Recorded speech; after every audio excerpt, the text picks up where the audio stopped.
All right. So today, the E7 developers dropped the bomb, which is basically saying that, hey, we can change heroes because the power level is going to up. There is too much inflation when it comes down to newer heroes, artifacts, yada yada.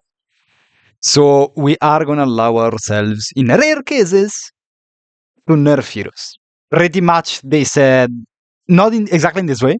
Their exact wording is there are heroes, existing heroes, that are able to perform too many roles too well, and we want heroes to be more specific in what they do. Want them to have a clear identity. They're very easy to understand. That's what we want our heroes to be. So going forward, we want our new heroes to be easy to understand, to perform specialized roles, and we will attempt to change older heroes, not to like increase their weaknesses, but to make them more specialized. Now, this applies to heroes, artifacts, and even equipment sets. This video will only cover heroes that I feel like are nerf worthy. Will they all get nerfed? Probably not. Will they get nerfed in the way I say they will get nerfed? Probably not. If I miss something, let me know in the comments. Let me know if you agree with the changes that I will make, and we can start. Also, before I start, actually, I will include certain heroes that don't exactly fit the bill of their exact wording, but that I feel like are a little bit too overtuned, could probably, deserve something, although it doesn't fit what they said, about heroes performing too many roles. Anyways, the first one is obviously Lady of the Scales. She's disgusting. I don't think I need to talk too much about it. Pickable in every situation, and there is just not a single counter to just picking her. You have to either pre-banner or banner. And the fun fact is they buffed Run, so they're like, okay, now Run applies Frostbite, which is supposed to be very good against Scales.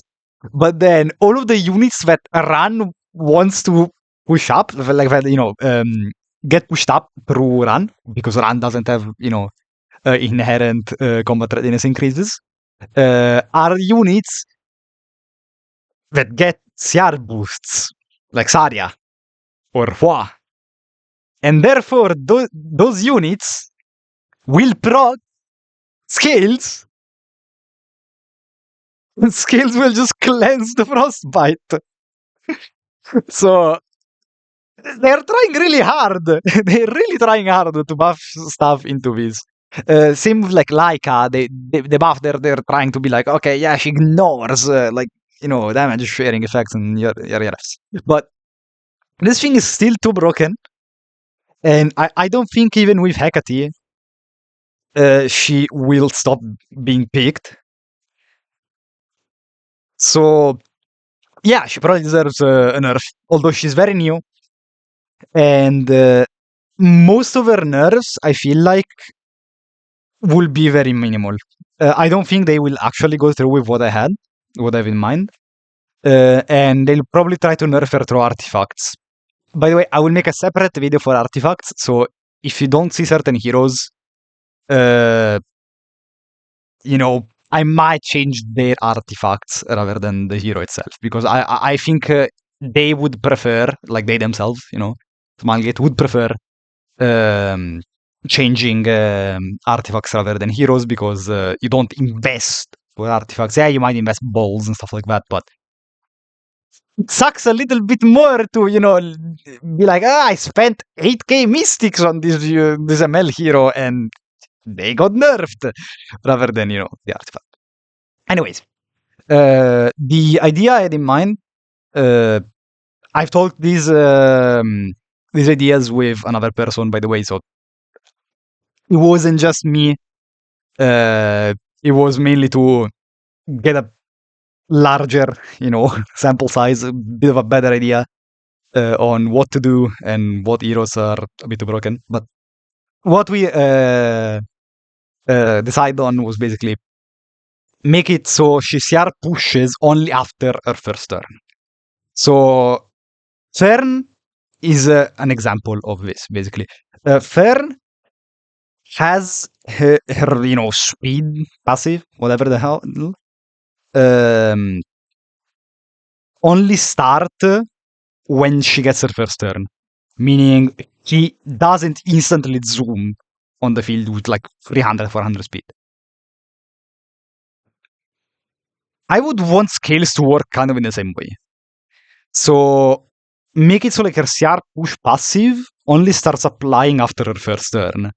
Because as of right now, Scales is a cleanser, has the best damage sharing ability in the game, has a revive on the front unit, and also is the best counter cleaver ever made. Because, yep, she is allowed to do all of that.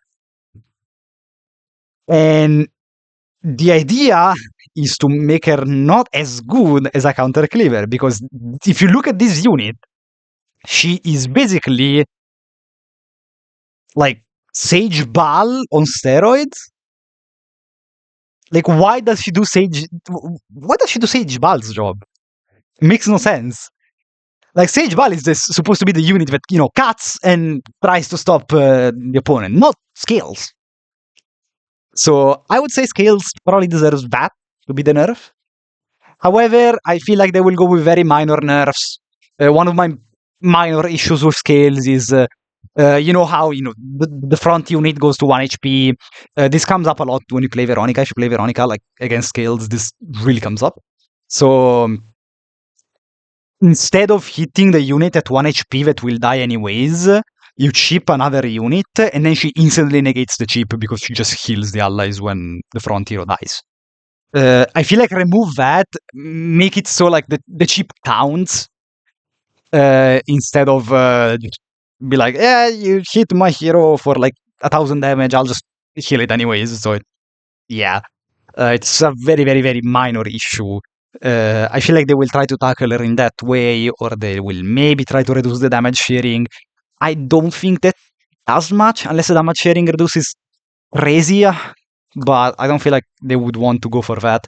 It would probably make a lot of people angry if they changed that to like, I don't know, like 50% or 40%. That would probably be a little bit too extreme. And if they only did something like 5 or 10%, it wouldn't really change much. You would kind of, do the same things. I feel like the CR push change is probably one of the better ways to go about it. So that she does everything that she does already, but she isn't the, counter cleaver as well. And she's at least able to be countered by what's supposed to counter her, mainly run and other stuff like that. The second unit I have issues with, well, most of us have issues with, is Spirit CELINE, which is quite literally the most overtuned hero in the game. So, she does damage, generates souls, has a cockroach passive, so she kinda tanks. She revives everyone and she cleanses everyone. And also gives immortality. Oh, and by the way, yeah, she does crazy damage. I already said that, but hey, she can soulborn. She can keep doing that over and over and over because she generates souls. So yeah, this thing is a bit disgusting. One of the ways I've tried to go about this is basically reverting changes that they've made to characters. Meaning, if possible, like if these characters got buffed at some point, I would want to like slightly nerf or slightly revert some of these buffs so that the unit is like still has a net positive in terms of buff and nerfs compared to what they were before. Because when Spirit CELINE was buffed, they made her a, a team cleanser instead of just only herself. In my opinion, that made no sense. It just made her completely broken. I feel like if they just reverted that change and make it only that she cleanses herself and not the entire team, I feel like that would make sense. She's a damage dealer. She's not supposed to do the cleanser job. Cleansers are supposed to cleanse soul weavers or units that are specialized in cleansing. She isn't supposed to do that. She's a damage dealer. She's supposed to do damage. She already has supporting capabilities because she gives immortality to the team. She revives stuff. That has been part of her kit, so it's okay. It's fine, but it stays. I feel like the team cleansing is a bit broken. Another way that you could go about her is kind of make her go more of a support route. So hit some of her damage potential. So either you remove the soul gain effect, or you limit the amount of extra turns that she can get to only one, pretty much. So she goes like extra turn, and then she gets the extra turn, she can't soulborn again. So that would be a way. I feel like extra turns have always been part of her identity, pretty much. And or at least they have been ever since this new iteration of SEC came out. And the soul gain, it's fine that it exists. So I would much rather, do what they say they're gonna do and make her specialize into being a damage dealer and remove the clan spot. The team class. Marenak. This is a unit of all time. I don't think she necessarily fits the bill of overstepping into other roles. But as I wrote here, yeah, she's a bit problematic with Pursuit Set. The main issue I have is that Pursuit Set, depending on how good it is, but will probably be good, will create a huge rift between top-end players that are able to farm insanely fast Pursuit Set, faster than the average player, and then average players which aren't able to do that. So if Pursuit Set ends up being too good, that means that whales will get, their Pursuit Set 20, 21, 22 speeders, put them on Renak, and have a much stronger Renak than the average player. And not only because of speed, but also because he will do insane pop damage, which already does. So she's a little bit overtuned, obviously. Her STU is, better than entire character skill. But I feel like her role is pretty much being a damage dealer. She does it a little bit too well, considering that she also, applies CR down, nerfs basically the opponent hero that she hits with STU. Yeah, she does a little bit too much.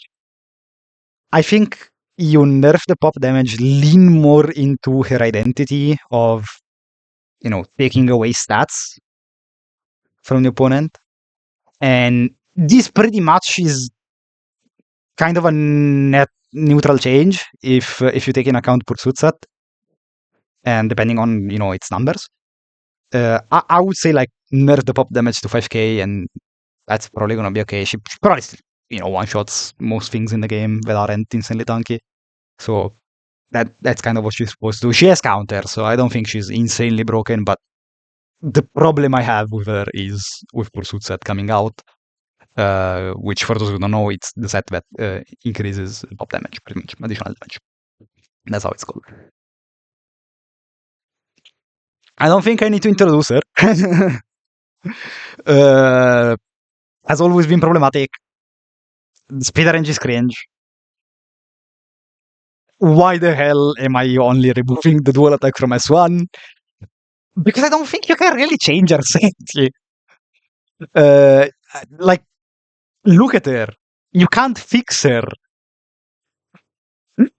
Uh, I feel like the only way you can nerf her and keep her identity in the game is through, nerfing the interactions she has.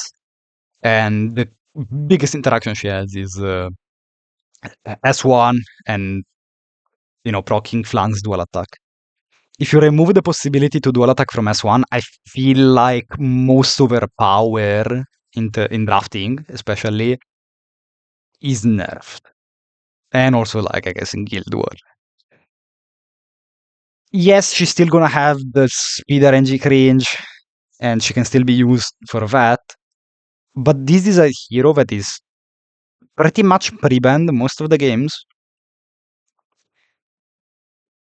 The way I would want to tackle her is I would want her to stick when she gets drafted and not be an insane problem rather than, you know, getting banned every single time, and if she gets drafted, you have to ban Flan because otherwise she just one-shots a unit. Or rather, she enables Flan to one-shot a unit of yours, and you have to ban Flan or you have to ban Arsetti if she's not on ban protection slot, which she usually isn't. Because if Arsetti gets picked at S4, S5, then yeah, that's where the force ban should be. So it's fair that she gets banned. I don't really have a problem with that. I don't think this will change the ban rate of Arsetti. She will still be problematic. But she will change the environment around her, which is also very toxic. And I feel like the interaction with Flan is probably the most toxic one. Now, you might say, oh, but Zio does the same, like you got Zio, technically fastest unit on the field, S1, Flan attacks. Well, first of all, Zio does less damage than Arsetti with an S1. He does fuck all 0 damage, even if you go for for aggro builds nowadays, because you can do that, even if he was buffed. However, Zio is sacrificing part of his kit. Like, his S3, yeah, okay, does all of that. Does the pushback and all of that. But his S3 gives him 50% CR chance and makes him tankier and do more, He's sacrificing all of that to just slightly touch someone so that Flan can just shoot it.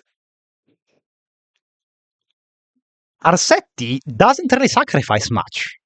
Like, her S1 is still insanely good. That's a bit more problematic than, a 320 speeder unit just doing 2 damage to you just to proc Flan. Because you could do that with, like, a mid. You could just S1 with a mid and just remove someone. Would you do that? Probably not. With Zio, you probably do that because it's intended at that point. But I feel like that's an interaction that is less problematic than it is with Arsetti. Because Arsetti, like, you can't really do anything about it. And she will just kill you because she does way more damage than Zio S1. And I don't feel like you can really change Arsetti in any other way. Because if you fix the speed RNG, you would have to fix an entire mechanic of the game in another way. And it wouldn't be a change to Arsetti at that point. It would be just a complete mechanic overhaul.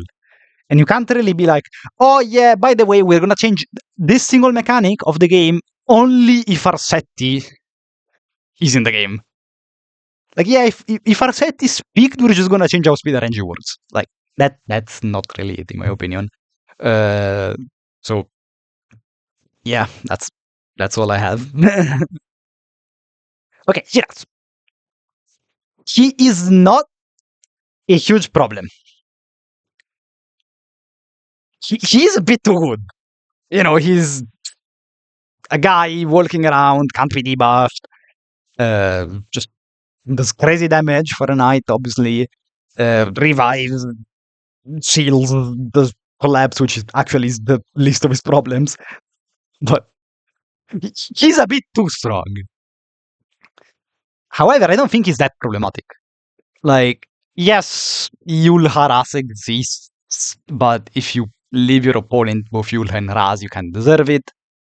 So there's that. Uh, my main issue with him is in Guild Wars. Um, just make his S3 damage increase proportional to Guild Wars. So just make it so he doesn't do crazy damage just because there are only 3 units in Guild Wars. Make it so, a unit has to be taken out and then he does more damage with S3. Because otherwise he just one-shots things no matter what.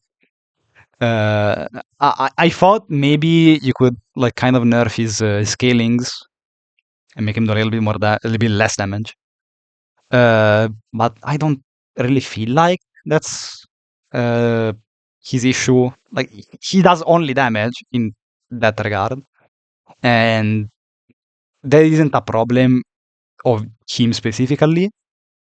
When I will make the artifact video, I will probably tackle his artifact.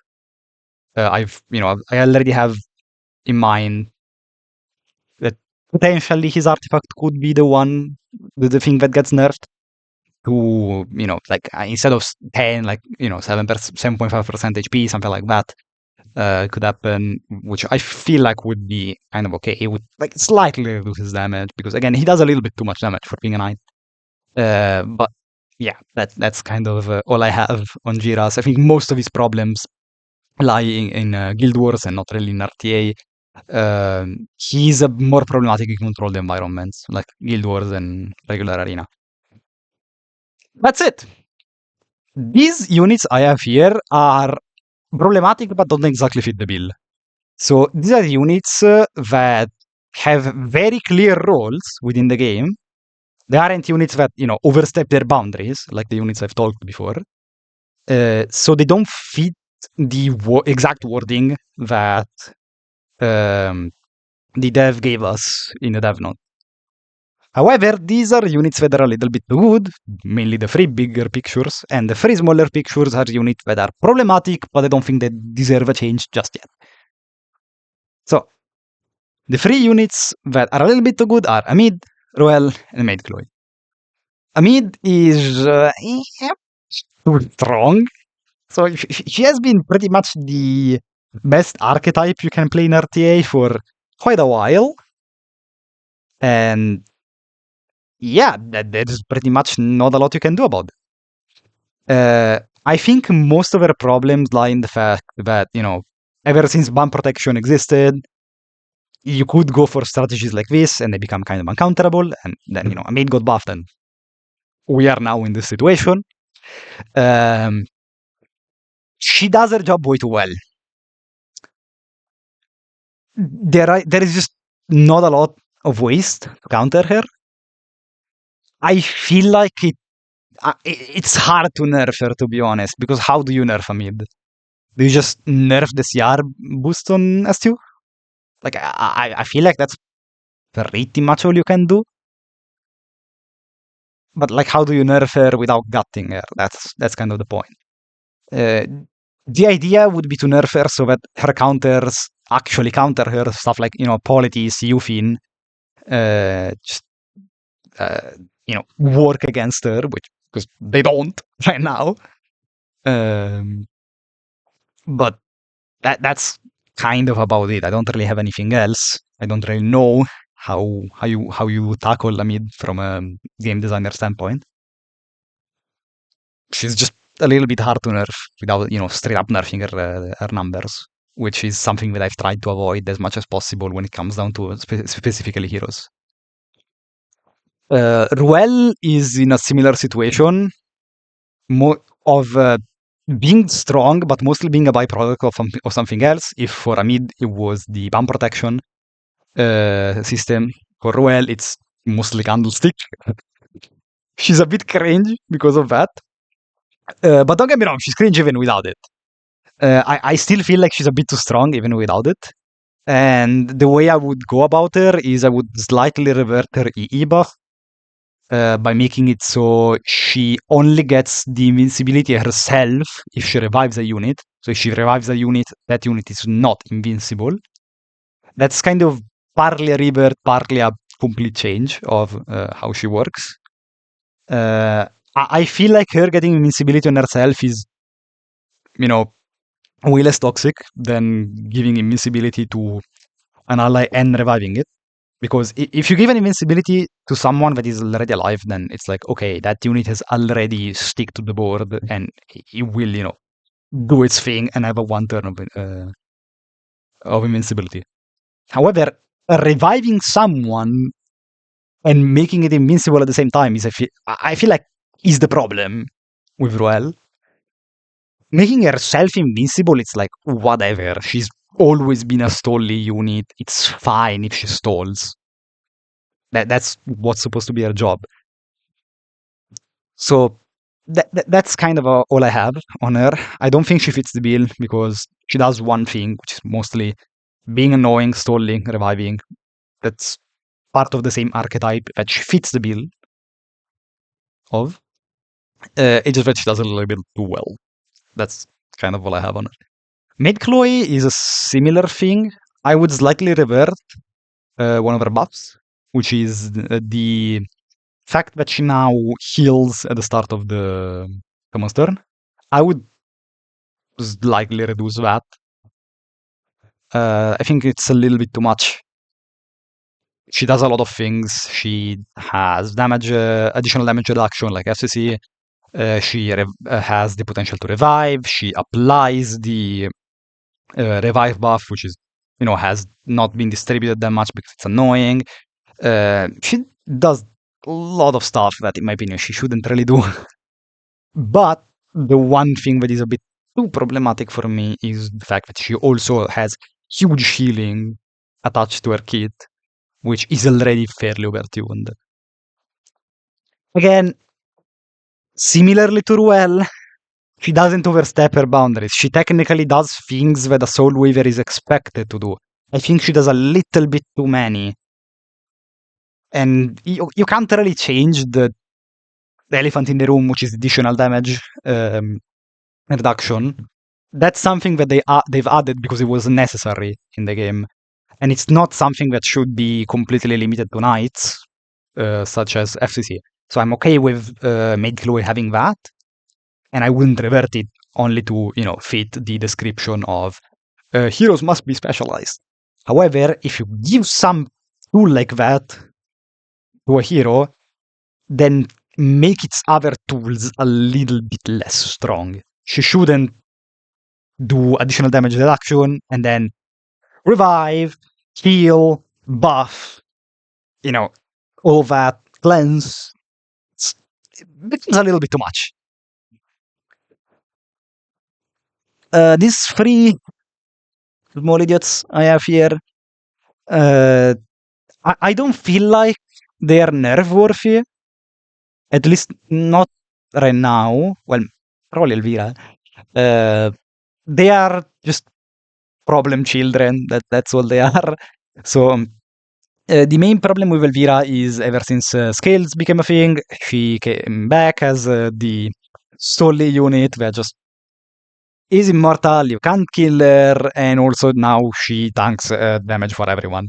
So, yeah, that's obviously problematic. Elvira is not a stranger to being problematic for similar reasons. Mostly she was used to stall, but now she's an actual win condition, and I feel like that's a bit of a problem, especially in Guild War and Arena, because, yeah, that like, Elvira and Scales doesn't happen in RTA, let me tell you that much. But for Guild War attack and Arena attacks, she's a bit too strong. How do you tackle her? I don't know. Like, do you change her immortality to 2 turns and then you force people to waste more soul burns on her? That's a way you could go about it. But to be honest, I don't feel like that changes much. Do you nerf Scales to the ground so that Elvira doesn't need any change? I mean, everyone wishes that Scales got nerfed to the ground, but we've invested into skills. We actually would probably bitch about it if they did nerf her to the ground. So maybe Elvira needs some touch, but what can you do about it? I really don't know how to change her because her broken thing is the immortality. Just I don't know, make it 2 turns. I guess I don't know. uh, Kieron is just very uninteractive, and that's all I have on him. He's just a bit too uninteractive, a bit too crazy in what he does. Because there are a lot of games where he just goes absolutely dummy, has crazy ER, just does 15k damage to everyone, 30k HP. Yeah, like he's a bit too strong. However, it's not like you can always pick him. So he's a problem that is confined to certain types of games. And yes, he's an interactive. He's problematic, but how can you really nerf him? That's mostly the issue we have here. And he has a very clear archetype that you know he is um, ever since he was buffed, he has fit that archetype pretty well. I don't know how you could change him. Like this is a unit that basically got reworked, and what can you do? Like, do you just rework him again? Is this just gonna be the same, like the rise of E7? I don't know. And by rise, I mean the League of Legends character. So yeah, Tenebria. The main issues with Tenebria are a byproduct of block. So I don't think she's problematic herself. I think the block mechanic is problematic. But what do you do? Like, do you nerf block? I don't really know how to go about it. So I don't know. Maybe a game developer with years of experience in this field will be able will be able to tell why was she given mass block. Who knows? But she has it right now. So like, what can we do? I don't feel like you nerf her by making it so like only one unit gets blocked. So like you point at one unit, that unit gets blocked, and then all of the debuffs are applied to everyone else. That could be a way, but I feel like it's a little bit too big of a nerf, and it would change your identity. Not that much. Not like it would be acceptable, but again, I don't think Tenebria is a huge problem right now. So I'd say she's okay. Block probably needs to be seen once or twice, but that's kind of about it. Now, uh, I will probably release the artifact video at some point. I don't know when, but I want to talk about those as well. They've mentioned that you could change sets. I don't know what you could do to change sets. You probably buff certain sets, I guess. But I mean that's kind of all I have. There are sets that are very worthless, like Revenge or or Unity. Um, but there isn't really much else you can do when it comes down to that, unless you want to nerf certain sets, like I don't know, you nerf speed. So, but nerfing speed just brings everyone on the same field. Like the speed gets there for everyone. Nerfing speed is only good if comparatively people have other sets that are fast and that could potentially reach similar but obviously worse stats than X number that is the supposed speed set nerf. So let's say with a speed set you are able to reach T140 speed, and with another set with the same exact speed substats and stat rolls of the speed set, you reach like 220. I don't know. Like that would be probably a little bit too much. And even if you change the number very slightly, like you don't really have a lot of wiggle room, especially because the reversal set exists and it's 15%. So yeah, you can't really change speed set that much. Like what are you gonna do? 18%? Like 17.5? I don't know. It starts getting a little bit too crazy. You probably just leave it like that. Um, so I want to talk about speed. Now, to finish this off, I feel like they will try to not nerf heroes as much as possible. I feel like Smilegate will try to nerf artifacts uh, before they nerf heroes, and they will only nerf heroes in extreme cases. Uh, I feel like of these lists, the ones that are probably worthy of nerfs, like even from Smilegate's standpoint, are SCC and Scales. I feel like Rossetti would probably be nerfed only because of the fact that she's very unpopular. So if she gets nerfed, it's because everyone wants her to be nerfed. So if Smilegate does it, then it means that Smilegate is the hero. They nerfed Rossetti, but this monster they created her themselves. So like they know the problems of what they've created. It's not they're not stupid. They listen to players. They're not like they might not test certain heroes because sometimes it just feels like they don't test their own heroes. Uh, but they're not immune from criticism. They see it. They know what they've done wrong. They know they should fix certain things. That's why they've always released counter units. It's not only a market strategy. Obviously, it is like releasing counter heroes to heroes that you've released prior that are meta. But when you have a game that is 7 years old and that resisted until now, at some point the power level of the game just keeps going up and up and up and up. And we reach the situation that we are in right now, where they say, okay, you know what, maybe we should tone it down a little bit. Obviously, the power level is always going to be a little bit up, but it's going up a little bit too fast because it's at the point where we buff certain heroes and the buffs to these heroes do nothing because the new heroes we released are way too good, even for the buffed heroes. If you look at patches, heroes and artifacts get buffed, and like maybe one of them becomes meta relevant. Might not even be a top tier unit, just meta relevant, like a B tier unit. Let's put it like that. That's mostly what they want to fix, in my opinion. And the heroes that should be fixed are mostly the ones that I've put in this list. So hopefully this video was, I don't know, like educational, funny, whatever the hell. Let me know. See ya.